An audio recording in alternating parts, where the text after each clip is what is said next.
Welcome student, स्वागत है आपका मेरे चैनल पर। आज हम गुजरात बोर्ड क्लास 11 अकाउंट उसका चैप्टर नंबर 4 जर्नल उसका पार्ट 2 जो है उसके बारे में डिस्कस करने जाने वाले हैं। तो डायरेक्टली ये वीडियो स्टार्ट करते हैं।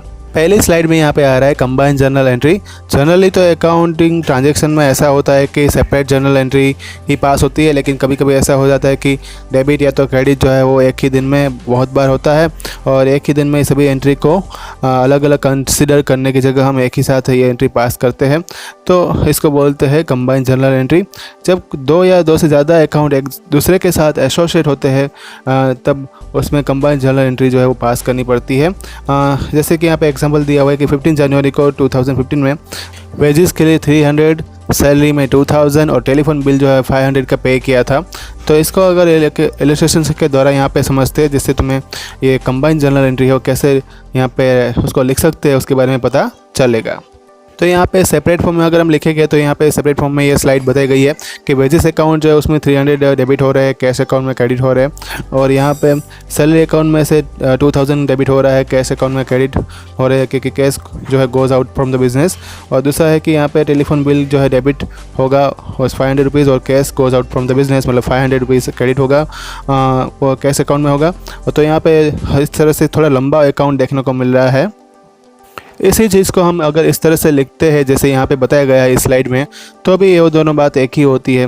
और 300 रुपीज़ 2000 और 500 रुपीज़ जो है यहाँ पे खर्चा हुआ था और साथ में वो कैश अकाउंट जो है क्रेडिट हुआ था, तो दोनों के कंबाइन फॉर्म में कॉम्बिनेशन वाली एंट्री जो है यहाँ पे बताई गई है, तो दोनों का मतलब एक ही होता है। तो ये वाला जो है बेहतर रहेगा और इसी का हम आगे यूटिलाइज़ करने वाले हैं।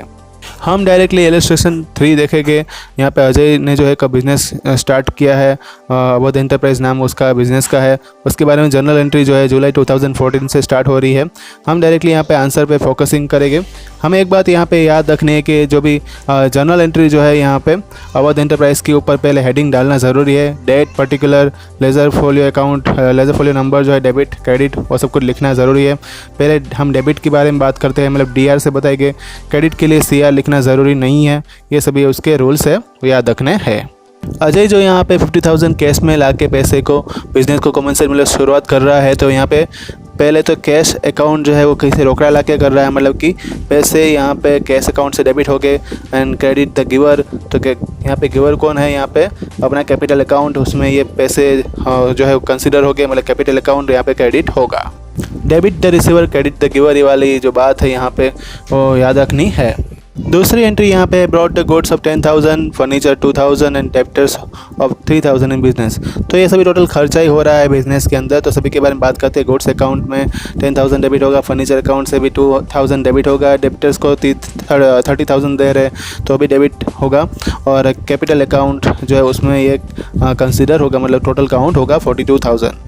फिर नेक्स्ट एंट्री है sold the bike of 20,000 for 15,000 out of which 10,000 introduce in business. तो यहाँ पे बाइक जो है 20,000 की बेची थी, उसमें से 15,000 की थी, उसमें से 10,000 ही बिज़नेस में इंट्रोड्यूस हो रहे हैं। तो जितने इंट्रोड्यूस हो रहे थे वही मतलब बिज़नेस के अंदर कंसिडर होने वाले हैं।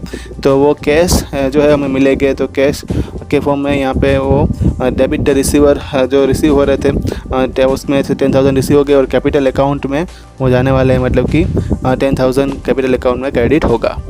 नेक्स्ट एंट्री आ रही है यहाँ पे ब्रॉट इन बिजनेस पर्सनल और receivable of 6,000 and payable of 4,000। तो यहाँ पे 6,000 जो है यहाँ पे रिसीव हो रहा है तो डेबिट द रिसीवर्स होगा।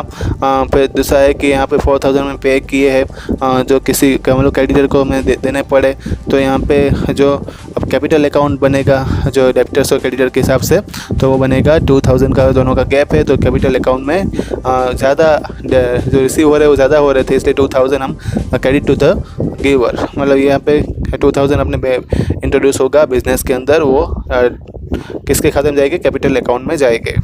पेड इनकम टैक्स ऑफ यहाँ पे 500 का इनकम टैक्स पे किया जा रहा है। तो उसके बारे में यहाँ पे जो है पर्सनल अकाउंट से इनकम टैक्स पे करना होता है, तो ड्राइंग अकाउंट है डेबिट होगा, और जो है कैश अकाउंट के फॉर्म में मतलब कैश अकाउंट यहाँ पे क्रेडिट होगा। क्योंकि cash goes out from the business है, इसलिए यहाँ पे 200 जो है कैश अकाउंट में क्रेडिट हो रहा है। नेक्स्ट एंट्री यहाँ पे आ रही है 1000 रुपीज़ विड्रॉ कर रहे हैं बिजनेस से फॉर पर्सनल यूज़ के लिए। तो यहाँ पे एक क्या है कि ड्रॉइंग अकाउंट बनने वाला है और कितने यहाँ पे विड्रॉ कर रहे हैं तो 1000 रुपीज़ ड्रॉइंग अकाउंट्स में से कटेंगे। और दूसरा है कि cash goes out from the business, 1000 rupees cash बाहर निकल रहे हैं, हम पर्सनल यूज़ के लिए बाहर निकाल रहे हैं तो वो कैश अकाउंट यहाँ पे क्रेडिट होगा। फिर नेक्स्ट एंट्री यहाँ पे है 22 वाले के 200 रुपीज़ जो है लाइफ इंश्योरेंस के हमने पे किए हैं, प्रीमियम उसका पे किया है, तो इसके बारे में भी बताना पड़ेगा कि इंश्योरेंस जो है वो कटेगा यहाँ पे कितने कटेगा, यहाँ पे 200 रुपये कटेगा ड्रॉइंग अकाउंट से और cash goes out from the business, मतलब कि 200 कैश अकाउंट में क्रेडिट होगा। तो यहाँ पे 25th वाली एंट्री है कि 400 रुपीज़ हमने गुड्स जो है वो पर्सनल यूज़ के लिए विड्रॉ कर रहे हैं बिजनेस में से। तो उसका यहाँ पे कैसे अकाउंट बनेगा कि पर्सनल यूज़ है, ड्रॉइंग अकाउंट पर्सनल अकाउंट हुआ, और दूसरा है कि जो है goods goes out from the business मतलब परचेस अकाउंट से वो क्रेडिट होने वाला है।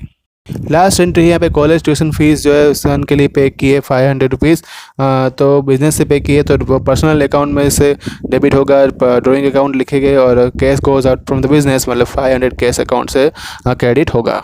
इलस्ट्रेशन 4 में जो है यहाँ पे गोकुल ट्रेडर्स की जो है जनरल एंट्री पास करनी है, तो यहाँ पे बहुत सारी एंट्री दी हुई है। हम यहाँ पे मेन एंट्रीज जो है उसके बारे में डिस्कशन करने वाले हैं। इलस्ट्रेशन 1 to 3 डिस्कस हो यहाँ पे हमने किया, तो इससे पता चल गया है ऑलरेडी हमें कि नॉर्मल एंट्री तो हम भी काउंट कर लेंगे। अब जो दूसरी जो थोड़ी हार्ड एंट्री रहती है उसके बारे में सॉल्यूशन जानना ज़रूरी है डिटेल में, तो उसकी यहाँ पे मैं ज़्यादा बात करने वाला हूँ। इसमें जो 15 नंबर की जो एंट्री वो समझने लायक है। 100 शेयर जो है श्री बरसा लिमिटेड से परचेस किए थे ₹30 के रेट से, और उसमें 2% ब्रोकरेज दे के ये शेयर जो है हमें मिल रहे हैं, और दोनों पेमेंट जो है यहाँ पे चेक से पे हो रहे हैं। तो यहाँ पे हमें पहले तो बरसा लिमिटेड कंपनी से शेयर खरीद रहे थे, मतलब कि जो 100 शेयर का 30 के हिसाब से काउंट करे तो 3000 हुआ, उसका 2% ब्रोकरेज पे की, तो उसका 3000 का 2% होगा 60, तो टोटल शेयर हमें कितने में पड़ेंगे 3000 + 60 मतलब 3060 में पड़ेंगे। तो ये जो बरसा लिमिटेड कंपनी है उसमें डेबिट में जाएगा, और बैंक से ये पेमेंट किया था मतलब credit to the giver, bank को ये बैंक में क्रेडिट अकाउंट में हम क्या डालेंगे 3060 डालेंगे। 30 डेट का जो ट्रांजैक्शन है वो इम्पोर्टेंट ट्रांजैक्शन है, जिसमें लिखा हुआ है कि जो 1000 रुपीज़ जो है उसमें 20% ऐड करना है, मतलब टोटल 1000 का हो गया 20% 200, तो टोटल कितना हो जाएगा 1200, और 50 रुपये जो है वो भी हमने कैरेज के दिए, तो टोटल यहाँ पे खर्चा जो हुआ वो यहाँ पे किसको 1250 रुपये का खर्चा वो चांदी के अकाउंट से डेबिट होगा। सेल्स अकाउंट हमें यहाँ पे सेल किया था 1200 का सामान था, तो कैश अकाउंट में से हम कितना डालेंगे, दोनों का डिफरेंस है 50 रुपये, तो कैश अकाउंट में कितना आएगा 50 रुपये, क्योंकि cash goes out from the business था। अब टोटल हम कर देंगे तो 59,960 आ रहा है, जो दोनों साइड इक्वल होना ज़रूरी है। तो इसी तरह से यहाँ पे ये जो सम है जनरल एंट्री का, हम इस तरह से जनरल एंट्री पास कर सकते हैं। अगर दोनों साइड इक्वल आता है तो अपनी एंट्री राइट होगी, बैलेंस होगी। ओके, तो ये था यहाँ पे पार्ट 2 स्टूडेंट्स। पार्ट 3 जो है जल्दी आएगा, आपको व्हाट्सएप पे नोटिफाई किया जाएगा। अगर आपको कोई डाउट है तो मुझे यहाँ पे कमेंट बॉक्स में लिखकर बता सकते हैं। रिवाइज़ करते रहना, अकाउंट के समय हार्ड होते हैं तो आपको फ़ायदा ज़्यादा होगा, लिख के करना। Okay, thank you all.